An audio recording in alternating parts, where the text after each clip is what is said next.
How long could 1 pound of electricity power the entire world? Because a pound of electricity doesn't actually mean anything. A pound is a unit of mass, while electricity is the flow of energy.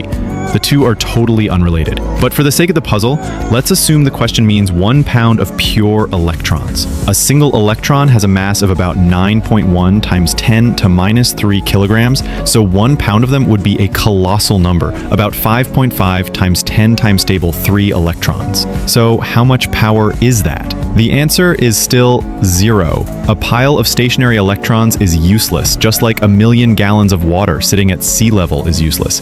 To generate energy, that water needs to fall from a height.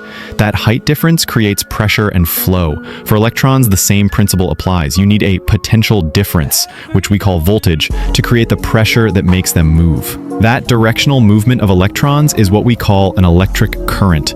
This is exactly how a battery works. A chemical reaction creates a stable voltage that pushes electrons from the negative to the positive terminal, generating power. So let's go back to our pound of electrons and do the math. The total electric charge of 1 pound of electrons is about 8.8 times 10 times stable coulombs. According to the International Energy Agency, the world's total electricity consumption in 2024 was about 30.8 trillion kilowatt hours. Now we can finally calculate the energy using the formula. Energy equals charge times voltage. At a standard US household voltage of 120 volts, that 1 pound of electrons would generate enough energy to power the entire planet for just 3 seconds. If we use a common industrial voltage of 480 volts, it would last about 12 seconds. And even at a high voltage of 600 volts, you'd only get about 15 seconds of global power. And that's a perfect theoretical number.